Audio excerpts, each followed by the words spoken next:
Today, I'll be looking at critical retirement spending data that could completely transform your retirement planning and help you avoid a potentially devastating mistake. Over my years of helping clients navigate retirement transitions, I've discovered that understanding real spending patterns by age can be the difference between retirement success and unnecessary struggle. That's exactly why I'm making this video for you today, to show you what the data really says about retirement spending and why it might change everything about your retirement preparation. So let's get right into it. Here's what the main problem is. Many pre-retirees have no idea how much they're going to need per month to retire comfortably. According to the Bureau of Labor Statistics, the average retired household spends about $5,000 per month. My clients are often surprised by this. Some think that, wow, I never spend $5,000 a month. That's crazy. Others think that, wow, that's really comforting me because I thought I'd be spending at least $10,000 to $15,000 per month. This number of $5,000 is an average, and using this helps us determine whether or not you can retire now, or you have to work longer, or really if you've been delaying on retirement unnecessarily. But it all depends on how much you have saved rather than it's going to generate that kind of income. Without clarity on spending, you risk depleting your savings prematurely or working longer than you've thought. What I mean by that is this. If you don't know how much you're spending right now, you're not going to know how much you're going to need to spend in retirement. And then if we don't know how much you need to spend in retirement, there's no way we can start financial planning for retirement if we don't know how much you need to have to live on. Most people don't accurately track their spending today, and that makes retirement planning extremely difficult. The gap between what people have saved and what they need to have is honestly concerning, according to this research. In fact, research from Empower shows that the median 401k balance for those aged 60 to 69 is $210,000. Now, if we apply the 4% withdrawal rate rule to that number, we get about $702 per month of income. Now, when I tack that on Social Security average of $1,900 per month, that gives us about half of what we need based upon these rules that we're seeing. Now, that's a big gap, and honestly, that creates a lot of concerns for client. And this misalignment can create significant financial risk if you're trying to do retirement planning on your own. But honestly, what I found with my clients, and that I think you might find as well after you watch this video, is that there's a lot of misinterpretation about this retirement spending data. And let me talk to you about this. Most retirement planning tools that are used today in the industry, they assume that your retirement spending is going to be constant throughout your retirement. So they say you're going to start at spending $5,000 per month, and that's going to slowly increase over time. However, the data that we see from the Bureau of Labor Statistics, it reveals actually that spending declines as retirees age. This misunderstanding leads some to delay retirement unnecessarily too long, because the retirement tools that they're looking at online is going to give them a larger number because it's not planning on the decreased spending. In addition to that, if they delay retirement, they might miss out on some of the fun things that they get to do early in their life. My goal with my clients is to never have you work a day longer than you have to. Now, let me talk to you a little bit about this phased retirement spending that we found that is illustrated through the Bureau of Labor Statistics data. Really, we break it down into 3 spending periods: the go-go years, the slow-go years, and the no-go years. So let's talk first about the go-go years. This is really age 65 to 74. What we see in these years is higher discretionary spending on travel, entertainment, and activities, right? You're young, you're vibrant, you just retired, you want to do a lot of stuff. Those slow-go years we determine as age 75 to 84. In those years, what we found is that there's reduced spending, right? On the entertainment, on the travel, on the activities, but you might have increased spending in healthcare costs. That's why it's extremely important for you to bulletproof your retirement plan like we do in our Red Zone retirement planning process. If you want to find out more about that, just grab a copy of my book on Amazon or email me, and I'd love to send you a free copy of my Red Zone retirement planning book. The last third of retirement we'd call the no-go years. That's 85 plus. Really, in these years, you're not really doing a whole lot of activities.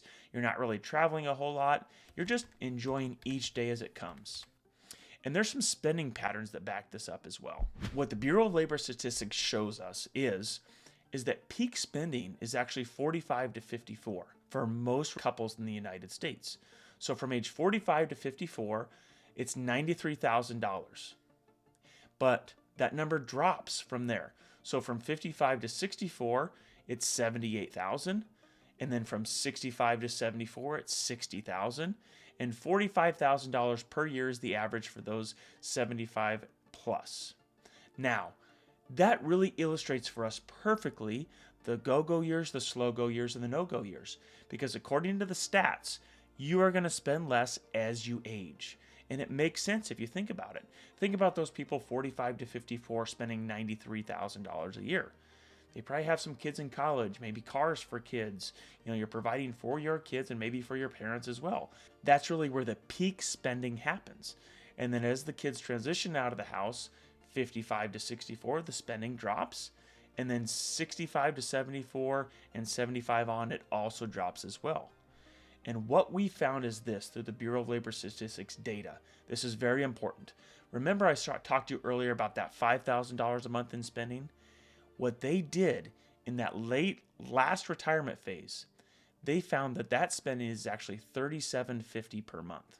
So it peaks at that $5,000, and then later in retirement it's only $3,750, which again illustrates that most retirees are going to spend less as their retirement goes on.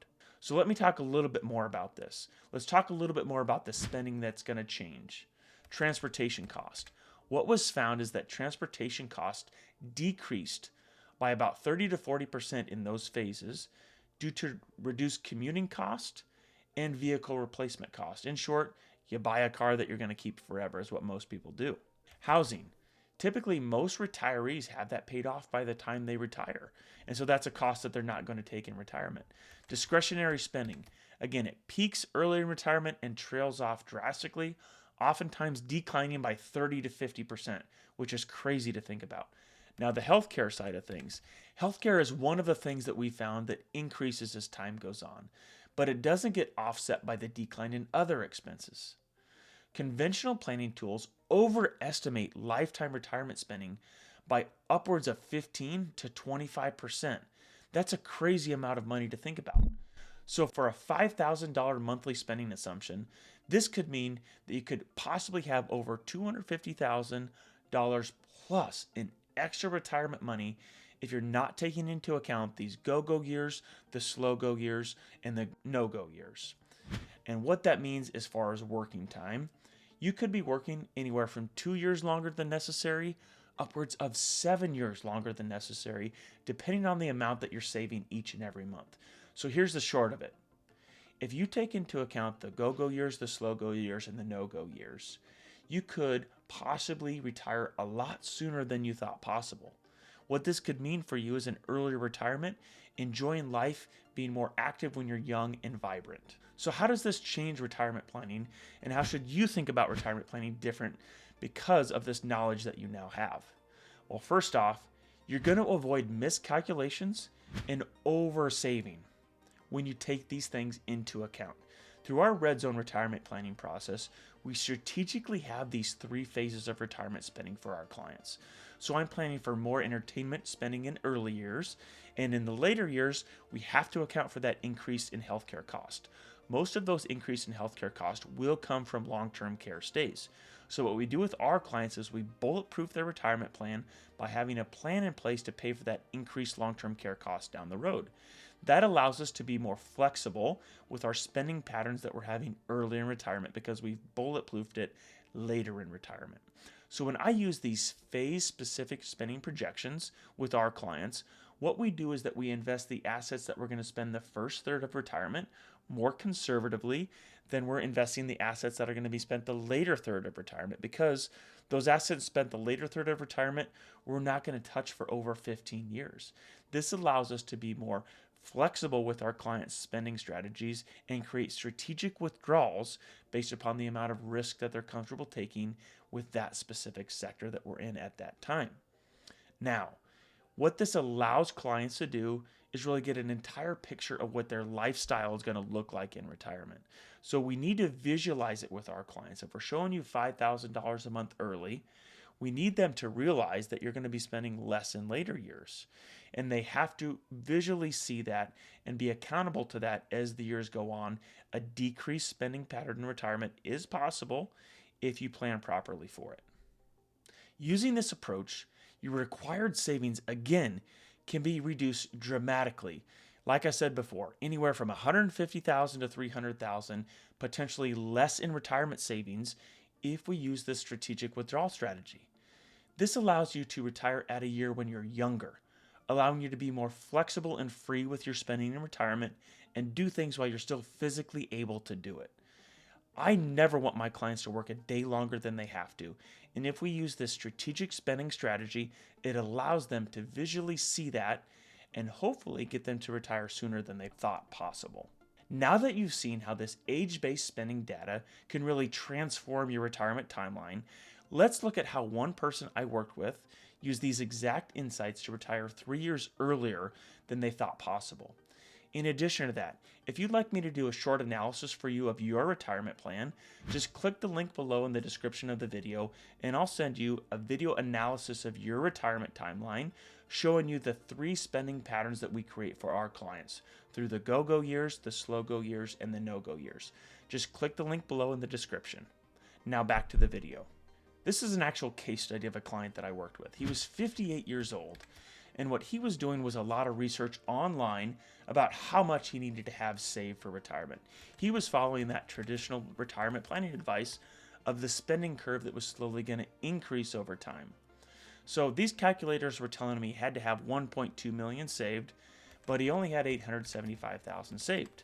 And he was thinking that he had to work another 7 years to be able to comfortably retire. He was having a lot of stress and a lot of anxiety about having to rework another 7 years. And he felt like even though he was saving a lot and sacrificing a lot, he really wasn't getting any closer to those future projections that these calculators were showing him. So here's what we had. His current monthly expenses were right at $7,500.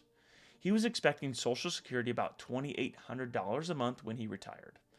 His mortgage was still about $220,000, and that was going to be paid off by the time he was 65. Now, what we did for him was this. We did a strategic asset allocation for him, showing him go-go years, slow-go years, and no-go years, while bulletproofing his future with a long-term care plan. And we were able to actually show him that instead of working until age 65, using our analysis and our timelines and our projections, we were able to comfortably have him retire at age 62, which he thought was a beautiful thing. He got an extra 3 years early retirement than he thought possible. This was beautiful because he was really concerned about working too long, retiring, and then physically not being able to do the things that he wanted to do in retirement. This could be you in your situation too. Now, if you want to dig into this more, I'd encourage you, check out my book, Red Zone Retirement Plan. You can get it on Amazon or just drop me an email and I'll send you a free e-copy of my Red Zone Retirement Planning ebook.